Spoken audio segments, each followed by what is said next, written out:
দর্শক, রাজধানীর কমলাপুর রেল স্টেশনে যাত্রীদের ঈদ যাত্রা পরিদর্শনে গিয়েছেন রেল উপদেষ্টা মোহাম্মদ ফাজল কবির খান। পরিদর্শন শেষে গণমাধ্যমের সাথে কথা বলছেন তিনি। আমরা এখন সরাসরি চলে যাচ্ছি সেখানে। আসলে আমরা আরো এই ফ্রিকোয়েন্সি এবং ট্রেনের সংখ্যা বাড়াতে পারবো।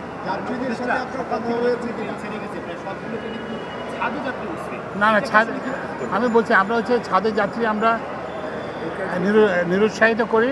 এবং উনি বললেন যে উনি গতকালকে দেখছেন একটা ট্রেনে একটি মাত্র লোক ছিল। তো এখন এটা শোনেন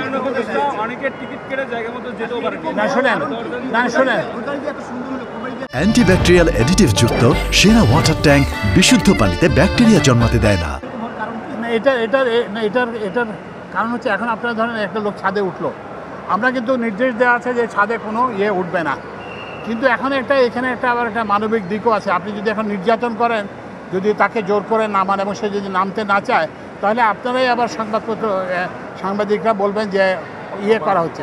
কিন্তু এখন থেকে আবার আপনারা যেহেতু এই কথাটা আবার তুললেন, আমরা আবার নির্দেশ দিয়ে যাচ্ছি যে ছাদের উপরে যাত্রী উঠবে না এবং ওই যে জানলা দিয়ে কোনো লোক ঢুকবে না, সবাই ওই ঢুকবে, এটা এনশিওর করতে হবে। সামান্য ভাড়া বলে ভাড়াকে কি আসলে বৈধতা দেওয়ার কোনো ব্যবস্থা? কোনটা ভাড়া? সামান্য ভাড়া কোনটা?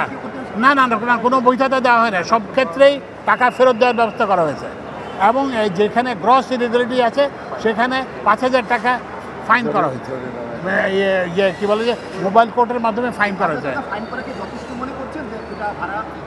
এবং শুধু সেটা না, এরপরেও আবার ওনারা তো ওখানে আছেন সকাল 8টা থেকে রাত্রি 11টা পর্যন্ত। মোবাইল কোর্টের ম্যাজিস্ট্রেটরা আছেন, ও তারা আবার ওখানে যেয়ে দেখবেন, আবার যদি অনিয়ম হয় আবার ফাইন করবেন। ঠিক আছে, এবং অতিরিক্ত ভাড়া কিন্তু ফেরত দেওয়া হয়েছে সব ক্ষেত্রে।